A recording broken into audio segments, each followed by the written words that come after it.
When my partner and I decided to delay moving out of my mother-in-law's house, it wasn't because we wanted to. It was because we had to. She was struggling. Her health had declined, and she had 6 children still at home, all of them minors. She needed help, and we felt like the only ones who could give it. At first, I thought we could make it work. We'd save a little, help her out for a few months, and eventually move into our own place when things got better. But life doesn't always unfold the way we hope. What started as a short stay became a long, draining chapter, one that tested every ounce of patience and faith I had left. Her kids didn't make it easy. I tried to understand them. They were young, frustrated, maybe just acting out because their world was unstable. But there's only so much you can take when disrespect becomes a daily routine. The yelling, the swearing, the cruel words thrown carelessly in hallways. There were moments I'd wake up hoping for just one peaceful morning, one day without chaos.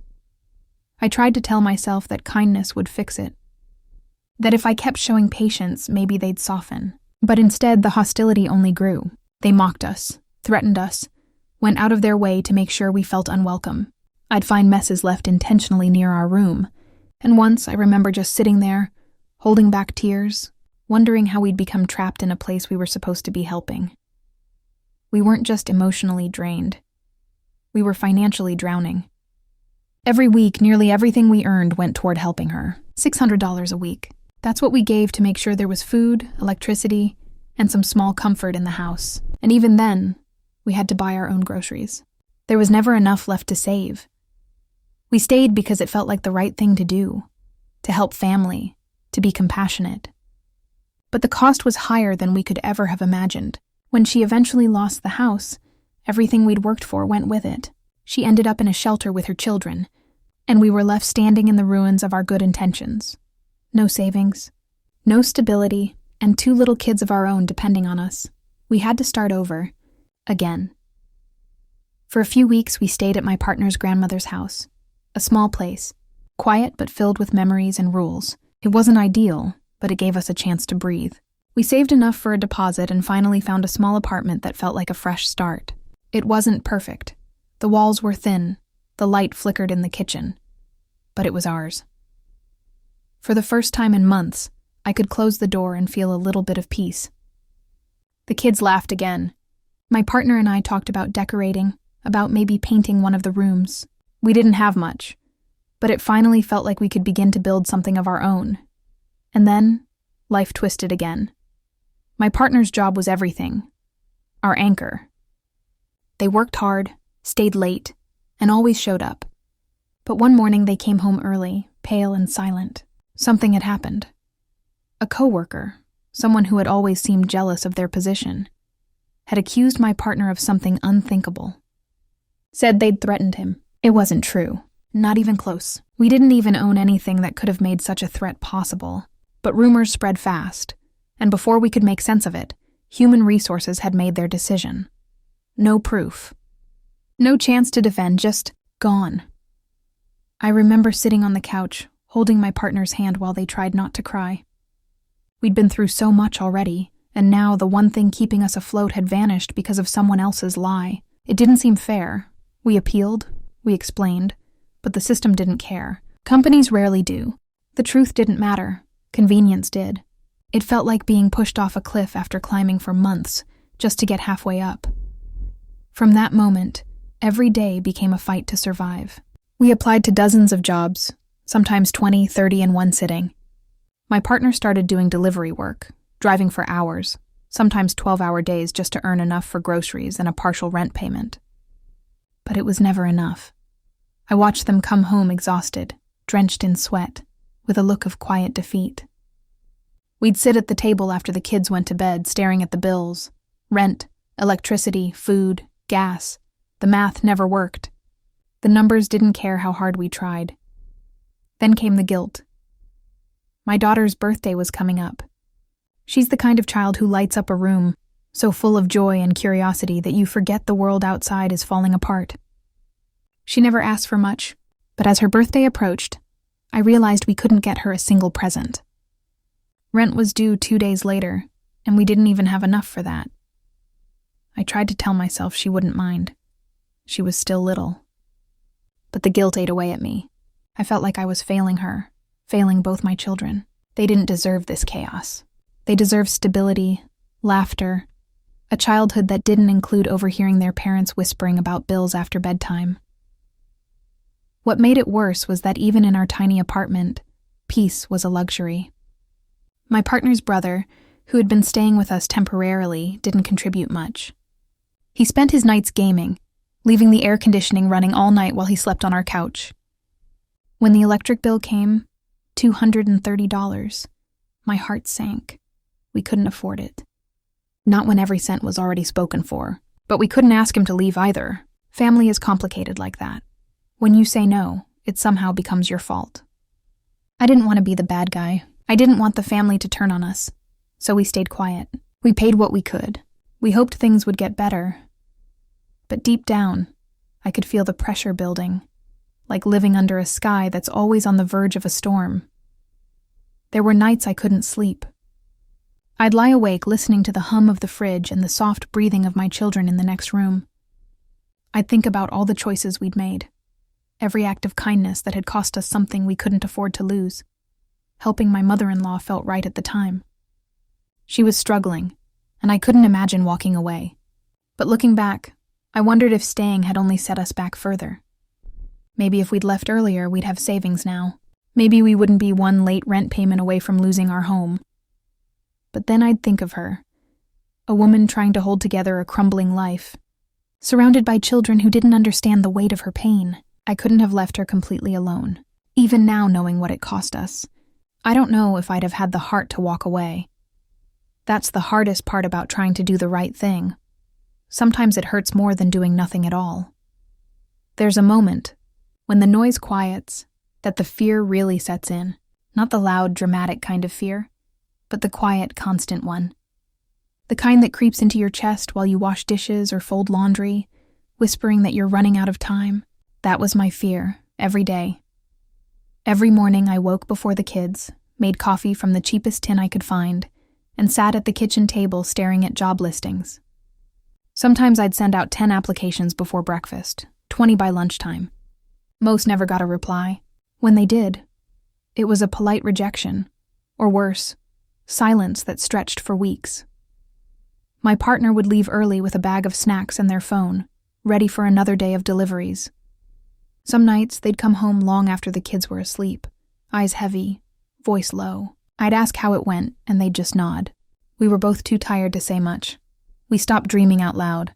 Once, we'd talk about travel, or owning a small home someday. Now our biggest wish was making rent on time. That became our definition of success. Survival. The bills stacked higher, the food ran lower, and the world kept moving like it didn't see us standing still. One night, when the kids were asleep, my partner sat beside me on the couch, scrolling through listings again. I keep wondering, they said quietly, if we made the wrong choices. I knew what they meant. We had spent so much time helping others, giving everything we had, believing that doing good would somehow come back around. But kindness doesn't always pay bills. Compassion doesn't stop eviction notices. I don't think we made the wrong choices, I said softly, though part of me wasn't sure anymore. We just didn't know what it would cost. They smiled faintly, that tired kind of smile that doesn't quite reach the eyes. I just want the kids to have what we didn't. So did I. That was the hardest part, watching our children grow up in uncertainty, trying to protect them from the reality pressing against the walls. We kept the lights low at night to save power. We cut meals in half so the kids could have enough. We smiled when we wanted to cry. But every small act of endurance started to chip away at who we used to be. The day before rent was due, I opened our bank app and stared at the numbers. They weren't enough. Not even close. A knot formed in my stomach, and I could already see the notice coming. That bright piece of paper slipped under the door, reminding us of what we owed. I felt the guilt before it even happened. I'd been trying to keep hope alive. But hope is expensive when everything around you is collapsing. That night, I sat on the floor of our tiny living room and cried quietly, not wanting to wake anyone. I hated that my kids were asleep in the next room while I was falling apart. My daughter had asked earlier if we could bake a small cake for her birthday, Nothing big, just something sweet with sprinkles. I told her we would, and I meant it. Somehow I'd make that happen. I looked around our apartment.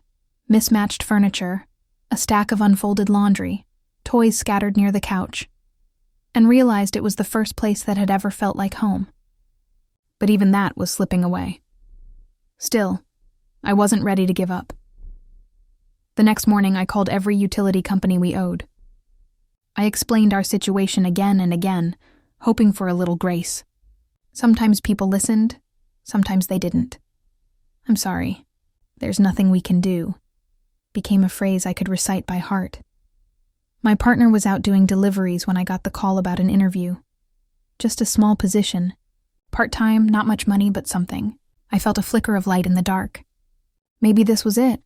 The start of the climb back up. That night, I told my partner, and we let ourselves smile for the first time in weeks. It wasn't a guarantee, but it was hope. We made the cake for our daughter. It was small, uneven, and baked in an old pan. But when she saw it, her face lit up like the world was new again. She clapped her hands, shouted with laughter, and blew out her candles with all the joy I thought we'd lost. That tiny cake became a symbol for me, that even in the worst times we could still give love. It didn't cost much, but it meant everything.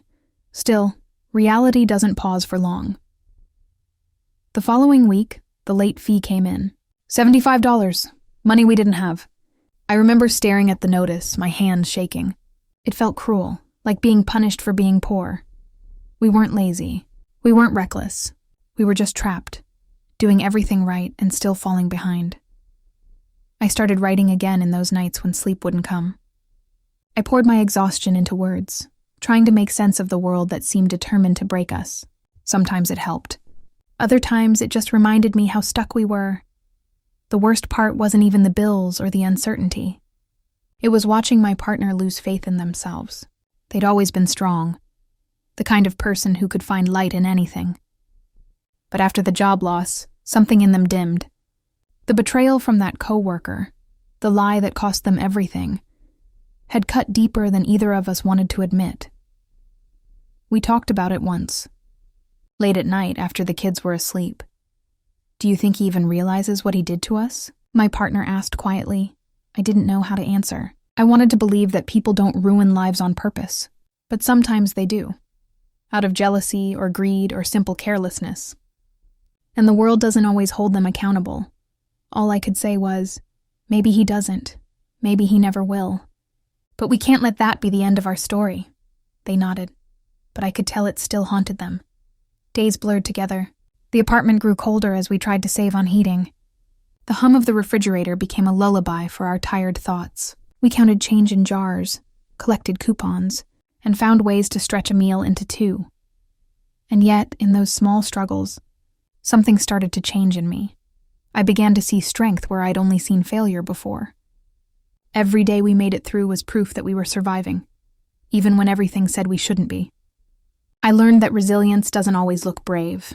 Sometimes it looks like getting up when you'd rather not, smiling at your kids even when your heart hurts, holding your partner's hand and saying, "We'll figure it out." I didn't know what tomorrow would bring. Maybe another bill, maybe another disappointment, maybe something better. But I knew one thing. We'd already survived more than we thought possible. For the first time in months, that gave me a sliver of peace. I looked at my sleeping kids that night and whispered a quiet promise that no matter what happened, I'd keep trying. I didn't have all the answers, but I had love, and sometimes that's where rebuilding begins. The next morning, I opened the window, let the cold air in, and felt the faint warmth of the sun on my face. I didn't know it yet, but that small moment, that breath of new light, was the beginning of something. A slow, painful, but hopeful beginning. Because even when life falls apart, sometimes the first step toward peace is realizing that surviving itself is a kind of victory. The days after my partner lost their job blurred together into a quiet panic. Every morning started the same way. The sound of the kids waking up, the light creeping through the curtains, and that heavy feeling in my chest that whispered, How are we going to make it through another day? My partner would get up early, already dressed in their delivery uniform, determined to bring in something, anything, even if it wasn't enough. They'd pack a small cooler with sandwiches and water bottles before heading out. I'd stand at the door with our little ones clinging to my legs, waving goodbye as they walked down the stairs with tired eyes, but a brave smile. When they left, the apartment felt too quiet. The kids would play in the living room, and I'd sit at the kitchen table, scrolling through job listings. I sent out dozens of applications every day. Most didn't even get a reply. The ones that did ended with polite rejection emails or long silences. It started to feel like shouting into a void. I didn't tell my partner how hopeless it made me feel. They were already carrying enough. Every time they came home, I wanted to greet them with something good, even just a bit of encouragement. But it got harder. The stress had a way of slipping into our conversations, our tone, even our silences. One night, after the kids were asleep, we sat on the couch surrounded by unopened mail, bills, reminders, late notices. My partner rubbed their temples and whispered, "I don't know how much longer we can do this." I didn't have an answer. I just reached out and took their hand. We'd survived worse, I told myself. We always had, but this time felt different. It wasn't just about money. It was about the constant sense of failure that hung over us. The feeling that no matter how hard we tried, the world was always waiting to knock us down again.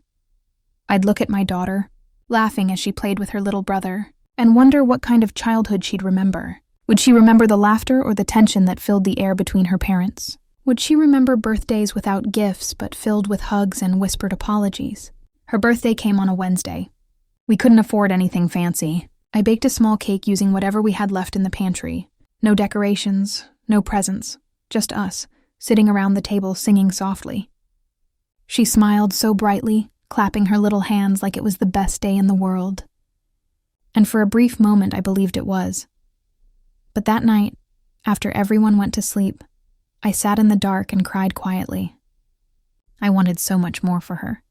I wanted to give her the kind of life that felt steady, safe, full of love that wasn't weighed down by worry. As if things weren't already fragile, my partner's brother decided to stay longer.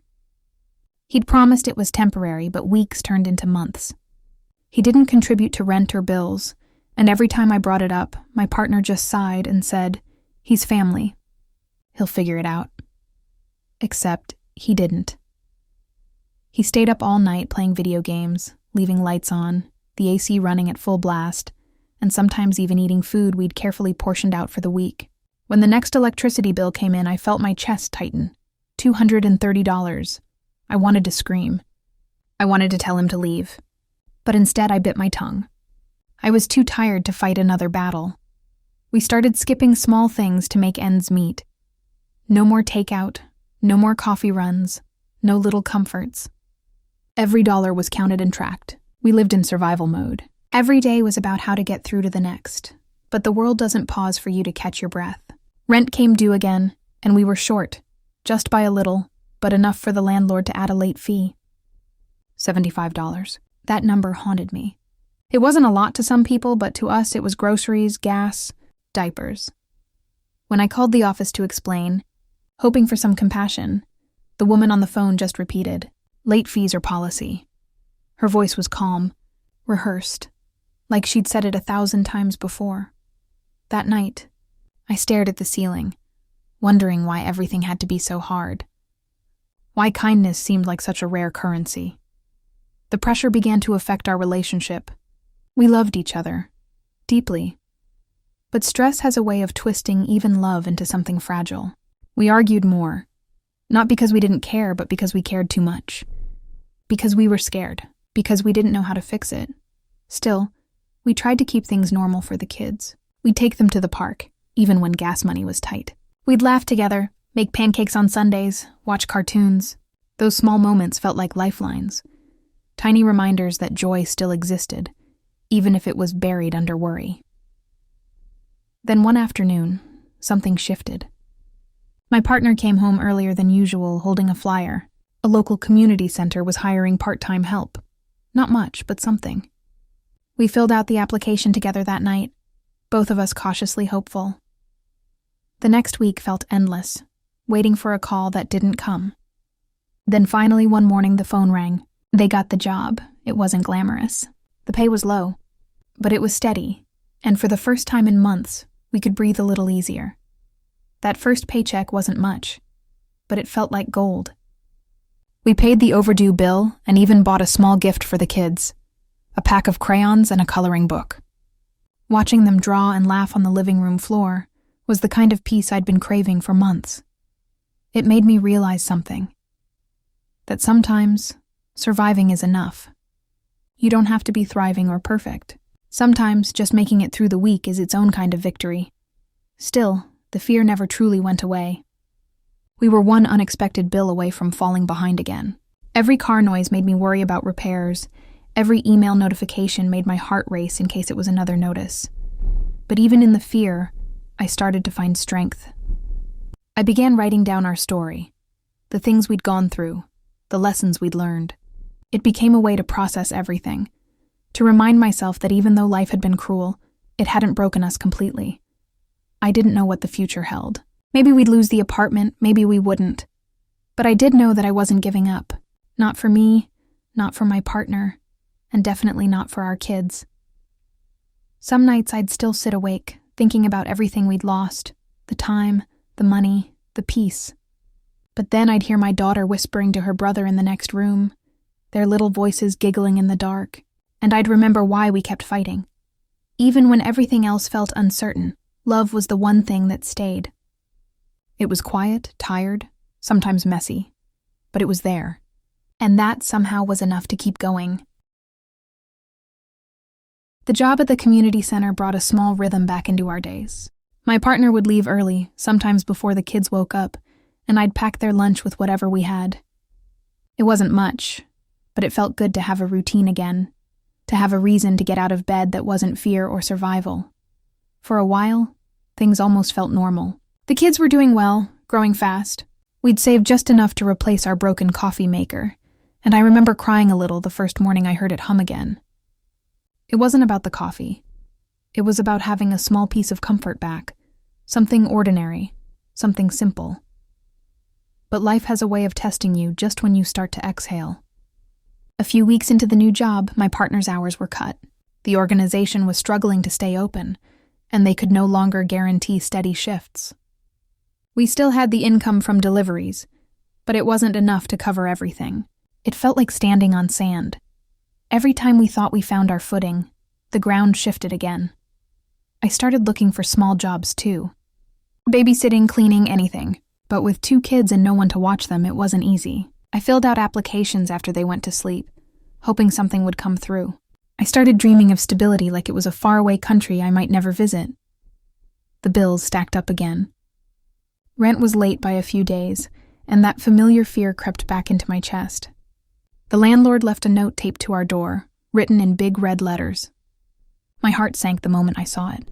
Even though I knew it was just a warning, it felt like a judgment, a reminder that we were barely holding on. My partner blamed themselves. They felt like they'd failed us. I tried to remind them that we were a team, that none of this was their fault, but words didn't feel strong enough anymore. We'd been strong for so long. Sometimes, strength just feels like exhaustion dressed up as determination. We started selling what little we had that wasn't essential.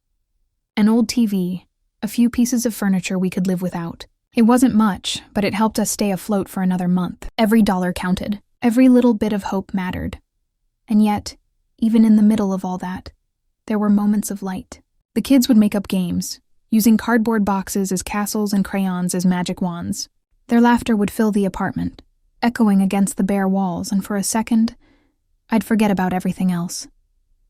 Those small, fleeting moments reminded me that love and joy could exist even in the middle of chaos.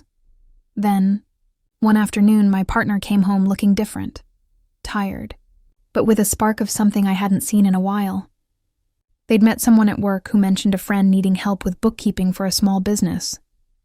It wasn't much money, but it was another step forward. We took it immediately. It meant longer days, less time together, but it also meant a little more breathing room. We could finally buy some small treats for the kids, and even though it wasn't much, it made all the difference. I started keeping a small notebook, a list of goals, no matter how small. Pay rent on time. Save $50. Take the kids to the park once a week. Write down something good every day. Even if it was just, we had dinner together, or the kids slept peacefully. Some days, that list was the only thing keeping me from collapsing. It gave me a reason to believe that tomorrow could be better, even if today wasn't. But not everything was within our control. My partner's brother, the one who had been staying with us, still hadn't left. He promised every week that he'd find his own place soon, but nothing changed. He'd sleep half the day, take up the couch all night, and leave the apartment messy. It started to affect us again. I could feel resentment building. I wanted peace just once, in the space we paid for. I wanted our home to feel like ours, not another burden we couldn't escape. One night, after another long day, I finally said what had been sitting in my chest for weeks. "We can't keep doing this," I told my partner softly. "I need space. We need space." They looked at me for a long time before nodding. The next day, they talked to their brother, and although it was uncomfortable, he eventually agreed to leave. It wasn't dramatic, just quiet, tired acceptance. The apartment felt strangely bigger after that, lighter. That weekend, we cleaned everything from top to bottom. We opened the windows, played music, and let the sunlight in. The air smelled like soap and lemon, and for the first time in months, I felt like I could breathe again. That night, when the kids were asleep, we sat together on the floor, surrounded by the sound of quiet. No shouting, no chaos, no tension, just peace. "I missed this," my partner said softly. "Me too," I whispered. We didn't have much. Our bank account was nearly empty, and our future still uncertain. But in that moment, it felt like enough. The silence was comforting instead of heavy. For the first time in what felt like forever, I didn't feel trapped. I felt free. Not completely, not forever, but just enough to believe that maybe we could still rebuild something from the wreckage. We talked about dreams that night,